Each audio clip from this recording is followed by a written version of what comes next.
Hello friends, आज हम पढ़ेंगे अ रोड साइड स्टैंड। ये एक पोम है जिसको लिखा है रॉबर्ट फ्रॉस्ट ने। और रॉबर्ट फ्रॉस्ट जो है वो एक अमेरिकन पोएट थे और इन्होंने ह्यूमन सोसाइटी के छोटे छोटे इशूज़ पे बहुत सुंदर सुंदर सी पोएम लिखी हैं। उन्हीं में से एक ये पोएम है अ रोड साइड स्टैंड। अ रोड साइड स्टैंड का मतलब होता है बच्चों, सड़क के किनारे लगी हुई एक छोटी सी दुकान, स्टैंड। ये उन लोगों की कहानी को दर्शाती है जो बहुत गरीब हैं और कुछ पैसों के लिए वो सड़क के किनारे इस तरीके के फ्रूट्स और वेजिटेबल्स के स्टॉल लगाते हैं, छोटी छोटी दुकानें लगाते हैं। तो उन्हीं के बारे में पोएम है। आओ आगे हम इस पोएम के बारे में पढ़ते हैं। ये रोड साइड स्टैंड कुछ इस तरीके का होता है, यानी छोटी सी दुकान जो सड़क के किनारे घर से ही थोड़ा सा बाहर लगी हुई होती हैं। इनको हम रोड साइड स्टैंड कहते हैं। लाइन बाय लाइन अब इस पोएम के बारे में पढ़ते हैं। The little old house was out with a little new shed in front at the edge of the road where the traffic sped. Means एक छोटा सा पुराना घर जिससे थोड़ा सा बाहर निकल के ये शेड बनाया गया था। Little old house was out with a little new shed, जिसमें एक छोटा सा नया शेड बनाया गया था, नया छप्पर छोटा सा बनाया गया था। In front at the edge of the road, सड़क के बिल्कुल किनारे पर सामने की ओर। Where the traffic sped, sped speed की सेकेंड और थर्ड फॉर्म है, जहाँ पर ट्रैफिक बहुत स्पीड में चलती है। Road side stand that too pathetically played, ये जो रोड साइड स्टैंड लगा हुआ है, दैट टू पैथेटिकली यानी बहुत करुणा से, प्लेड, प्लेड का मतलब होता है प्लीड, प्रार्थना करना। प्लीड, प्लीड की सेकेंड फॉर्म है ये भी, PLEAD, इसकी सेकेंड फॉर्म है। तो यानी ये इतने करुणामय तरीके से लगाया गया है कि एक प्रार्थना करता है। किस चीज़ की प्रार्थना? It would not be fair to say for a dole of bread, ये कहना बिल्कुल भी ठीक नहीं होगा कि ये एक डोल ऑफ ब्रेड, कि यानी अपनी रोटी के टुकड़े के लिए, कहो भीख के तौर पर या दान के रूप में पैसे के लिए ये स्टॉल लगाया गया है। तो कवि कहता है कि ये कहना बिल्कुल सही नहीं होगा कि ये दान के लिए ये स्टॉल लगाया गया है। बट, बल्कि for some of the money, बल्कि कुछ पैसे के लिए ये स्टॉल लगाया गया है। द कैश, कुछ कैश के लिए। Whose flows supports the flowers of city from sinking and withering faint. और किस कैश की बात कर रहे हैं ये, यानी किस कैश और किस मनी के लिए स्टॉल लगाया गया है? एक ऐसा पैसा जो सपोर्ट करता है सिटी यानी शहरों में, सिंकिंग एंड विदरिंग फेंट्स यानी शहरों में जो लग्जरियस लाइफ है उसको फेंट होने, उसको धुंधला होने या उसको डूबने से बचाती है। यानी शहरों की जो लाइफ है उसको कंफर्टेबल बनाने में जो पैसा काम आता है, उसी पैसे में से ये कुछ पैसा चाहते हैं। ठीक, तो ये कहना कवि कहता है कि ये भीख के तौर पर ये स्टॉल लगाए गए हैं, बिल्कुल भी ठीक नहीं है, बल्कि ये कुछ पैसा चाहते हैं जो कि शहरों में रहने वाले लोग अपने लग्जरियस लाइफ के ऊपर स्पेंड करते हैं, तो उसमें से कुछ पैसा ये यहाँ पर चाहते हैं। और कैसे चाहते हैं ये अभी कवि बताएगा। The polished traffic passed with a mind ahead.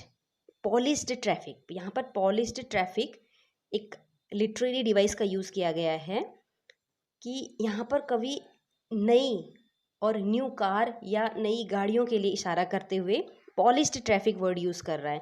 Passed with a mind ahead, तो वो जो कार है वो गुजरती है विथ अ माइंड अहेड, इस तरीके के माइंडसेट के साथ कि उसको बाकी कुछ नज़र नहीं आता, यानी बड़ी तेज गति से वो यहाँ से निकल जाती है। और if ever aside a movement, और कभी मानो कि वो अगर एक मोमेंट के लिए, एक क्षण के लिए यहाँ पर रुक भी जाती है, यानी वो ट्रैफिक में से अगर कुछ रुक भी जाती है गाड़ियाँ, then out of sorts. Out of sorts का मतलब होता है यानी इरिटेटिंग करना। ये एक फ्रेज है, मुहावरा है, आउट ऑफ सॉर्ट्स। इसका मतलब जो अच्छा नहीं लगता हमें, जो पसंद नहीं है हमें, यानी इरिटेट करता है, परेशान करने वाली बात। तो अगर वो एक मिनट के लिए रुक भी जाते हैं तो केवल किस वजह से, क्योंकि उनका माइंड जो है थोड़ा सा इरिटेट हो जाता है क्यों? At having the landscape married with the artless paint, क्योंकि उन्होंने इस लैंडस्केप को, इस जगह को मैरिड मीन्स गंदा कर दिया है विद द आर्टलेस पेंट, अपने आर्टलेस कला विहीन पेंट की वजह से। अब उन्होंने क्या पेंट किया है, यानी अपने स्टॉल में कहीं पर कुछ लिखा हुआ होगा और उसमें कलाकारी कम दिखाई गई होगी, क्योंकि विलेजेस में रहने वाले मैक्सिमम लोग जो ये स्टॉल लगाते हैं वो कम पढ़े लिखे होते हैं, तो इसीलिए उन्होंने जो भी लिखा होगा वो आर्टलेस लग रहा है। तो इसीलिए कवि यहाँ पर कह रहे हैं कि अगर कोई रुकता भी है तो अपने इरिटेटिंग मूड में रुकता है, क्योंकि उनको वो लिखा हुआ जो है वो पसंद नहीं आता है। यहाँ तक समझ में आया होगा। आगे ले जाते हैं, आगे की लाइन देखते हैं। जो आर्टलेस पेंट है वो क्या है? Of sine that with an turn wrong and S turn wrong, तो उन्होंने एन को भी और एस को भी गलत तरीके से लिखा हुआ है जो कि आर्टलेस लग रहा है। ऑफर्ड फॉर सेल, और वो क्या कर रहे हैं, वो स्टॉल वाले क्या कर रहे हैं, ऑफर कर रहे हैं सेल यानी बेचने के लिए वाइल्ड बेरीज, जंगली बेरीज जो हैं, फ्रूट है, इन वुडन क्वार्ट्स, एक लकड़ी के बने हुए क्वार्ट्स में, छोटे छोटे डब्बों में, और crook necked golden squash, crook necked का मतलब थोड़ा सा जिसकी गर्दन मुड़ी हुई है, इस तरीके के गोल्डन सुनहरे कलर के स्क्वास, स्क्वास होता है पंपकिन, उस पंपकिन को वहाँ पर वो सेल कर रहे हैं विथ सिल्वर वार्ड्स, उस पंपकिन के ऊपर सिल्वर कलर के वार्ड्स यानी धब्बे लगे हुए। मैं आपको एक पिक्चर शो करती हूँ, आपको क्लियर हो जाएगा। ये देखिए बच्चों, इस तरीके से ये गोल्डन कलर के भी हैं और इसमें कुछ धब्बे बने हुए हैं, तो इन्हीं की तरफ कवि इशारा कर रहे हैं। और इनकी जो नेक जो है थोड़ी सी मोल्ड हुई है, कुछ दिखाई दे रहे होंगे आपको, तो इस तरीके से वो इसलिए इनको क्रुक्ड नेक्ड कह रहे हैं। जो आपने पिक्चर देखी के अकॉर्डिंग आप समझ गए कि इसमें क्रुक नेक्ड जो बताया गया है, उन्होंने पंपकिन के लिए वर्ड यूज़ किया गया है। अब आगे देखते हैं। और beauty rest in a beautiful mountain scene, जो ब्यूटी, जो सुंदरता जो है ब्यूटीफुल माउंटेन में जो है, उसको कभी कुछ हर्ट नहीं होता है। अगर आप उसको नहीं भी देखोगे तो उसको कुछ भी हर्ट नहीं होगा उस ब्यूटी को। You have the money but if you want to be mean, अगर आपके पास पैसा है और आप उसका सही उपयोग करना चाहते हैं, why keep your money and go alone, तो अपने पैसे को अपने पास रख के क्यों चले जाते हो। तो यानी कवि ये कह रहा है कि तुम क्यों इन रोड साइड स्टैंड के लोगों से कुछ क्यों नहीं खरीद लेते, क्योंकि अगर आप उस ब्यूटी को नहीं भी देखोगे, that will not be hurt, but if you will not purchase anything from these people, कि अगर तुम इन लोगों से कुछ चीज़ नहीं खरीदोगे, then definitely you will hurt their emotion, तो आप उस समय इनके इमोशन को हर्ट करोगे। ओके तो यहाँ तक समझ में आया होगा कि क्यों तुम बिना कुछ खरीदे यहाँ से निकल जाते हो। The hurt to scenery would not be my complaint, मेरी कंप्लेंट ये नहीं कि तुम उस सीनरी को नहीं देख के हर्ट कर रहे हो, so much as the trusting sorrow of what is unset, बल्कि तुम उस ट्रस्ट को, उस विश्वास को दुख पहुंचा रहे हो। वट इज अनसेट, जिसको कहा नहीं जा सकता, यानी वो लोग कह नहीं सकते कि उनके कितने विश्वास को, कितनी यानी उम्मीदों को तुमने हर्ट किया है। Here far from the city, क्योंकि ये बहुत सिटी से दूर हैं, we make our road side stand, इन्होंने रोड साइड स्टैंड लगाया हुआ है। And ask for some city money, ये शहरों के कुछ पैसे को चाहते हैं, वही पैसा चाहते हैं। To feel in hand to try it will not make our being expand, ठीक है, जिसकी वजह से कि इनका जो रहन सहन है वो थोड़ा सा एक्सपेंड हो जाए। And give us the life of the moving pictures, और कैसी उनकी लाइफ को बना सके मूविंग पिक्चर्स। मूविंग पिक्चर से यहाँ कवि इशारा कर रहे हैं सिनेमा या टीवी की तरफ, जहाँ जो लाइफ स्टाइल हमको दिखाई जाती है, तो उस तरीके की लाइफ स्टाइल में अपने लाइफ को ये परिवर्तित करना चाहते हैं।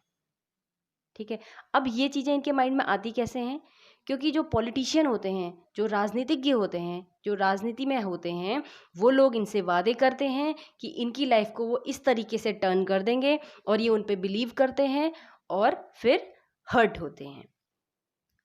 ठीक है, तो अब यहाँ पर इस लाइन से वो उन पॉलिटिशियन के ऊपर इशारा कर रहे हैं कवि, और क्या कह रहे हैं देखो। And give us the life of the moving picture promises that the party in the power is said to be keeping from us, क्योंकि जो पार्टी अभी पावर में है, जो सत्ता में है, उन्होंने क्या कहा, it is said to be, कि उन्होंने ऐसा कहा है, to be keeping from us, कि वो क्या करेंगे, हमको वहाँ तक पहुंचाएंगे, यानी हमारी लाइफस्टाइल को वो ज़रूर परिवर्तित करेंगे। तो यानी सपने दिखाने वाले कौन है? पॉलिटिशियन हैं, और इस तरीके की लाइफस्टाइल को वो उनकी बनाना चाहते हैं।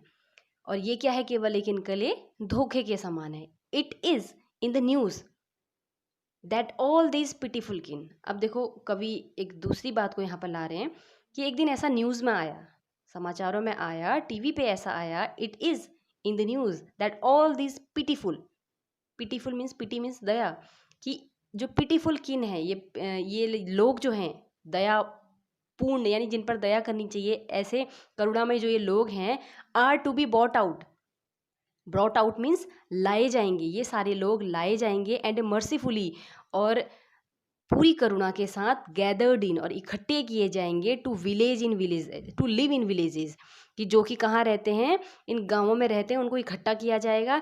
और कहाँ रखा जाएगा? नेक्स्ट टू द थिएटर, जो शहरों में थिएटर होते हैं एंड द स्टोर होते हैं, उनके सामने इनको रखा जाएगा, यानी उनको वहाँ पर रहने के लिए दिया जाएगा। ऐसा एक दिन न्यूज़ में आता है। क्यों? ऐसा क्यों? क्योंकि वो लोग क्या करेंगे, इनको बहला फुसला के शहरों में पहुंचा देंगे और थिएटर के नियर बाय इनको प्लेस दे देंगे रहने के लिए, और जो इनका विलेज एरिया है उसको अपने अपने अनुसार डेवलप करेंगे और अपना प्रॉफिट उससे कमाएंगे। लेकिन इतना जो है ये विलेजर्स, ये सीधे साधे लोग नहीं समझ सकते हैं, बट ये अपने सपनों को पूरा करने के लिए उन पॉलिटिशियन के वादों में आ जाते हैं। Where they would not have to think. अब यहाँ पर कवि कह रहे हैं उन लोगों के विचारों में इस तरीके का कोई ख्याल नहीं आता। They would not have to think for them self any more, क्योंकि वो इससे ज़्यादा अपने बारे में सोच ही नहीं सकते, कि उनको लग रहा है कि हमारे सपने पूरे हो रहे हैं, बस वो इसी में सेटिस्फाई हैं। वाइल ग्रीडी गुड डूअर्स, जबकि जो ग्रीडी, जो लालची, गुड डूअर, अच्छा करने वाले, यानी जो पॉलिटिशियन है, जो वो कह रहे हैं कि जो हम तुम्हारे लिए क्या करेंगे, अच्छा करेंगे, वो बहुत लालची हैं। यानी बेनिफिशिएंट बीस्ट, यहाँ पर कवि उनको बेनिफिशिएंट बीस्ट की संज्ञा दे रहे हैं। बेनिफिशिएंट मीन्स लाभ लेने वाला, बीस्ट मीन्स जानवर, एक ऐसा जानवर जो अपना ही फायदा देखता है।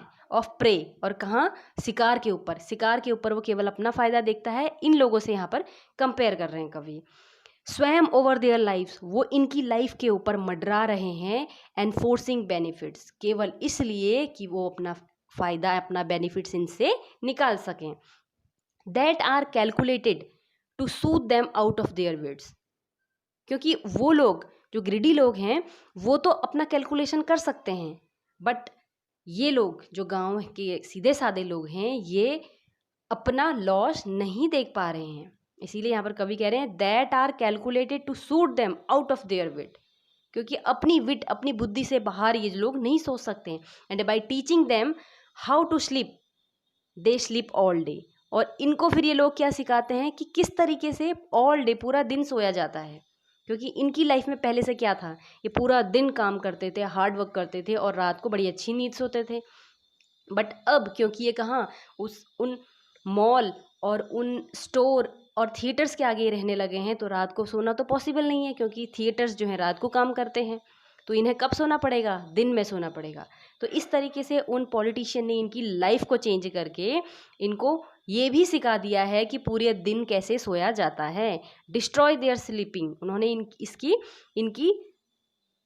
स्लीपिंग भी डिस्ट्रॉय कर दी है। एट नाइट, रात की नींद भी डिस्ट्रॉय कर दी है। द एंशियंट वे, जैसा कि ये एंशियंट टाइम में यानी पुराने समय में करते थे, यानी उनका जो पुराना अपना तरीका होता था सोने का, वो भी इन्होंने चेंज कर दिया। तो इस तरीके से यहाँ पर रियलिटी को कवि हमारे सामने रख रहे हैं कि वास्तव में कैसा होता है, कि किस तरीके से उनके वादों के द्वारा इन सीधे साधे लोगों को नुकसान पहुँचाया जाता है। आज यहीं तक, क्योंकि इस पोएम को हम 2 पार्ट्स में बनाएंगे। ये फर्स्ट पार्ट है और इससे आगे हम नेक्स्ट पार्ट में डिस्कस करेंगे। तो यहाँ तक आई होप आपको अच्छे से पोएम समझ में आई होगी कि रॉबर्ट फ्रॉस्ट हमें किस तरीके से रियलिटी से रूबरू करा रहे हैं, और अपनी पोएम को कितनी आसानी से उन्होंने छोटे से शब्दों में, बहुत अच्छे शब्दों में बुनकर हमारे सामने रखा है। और thanks for listening to me, and if you want any other video related to such type of works, so you can write in comment box. Thanks for listening to me again.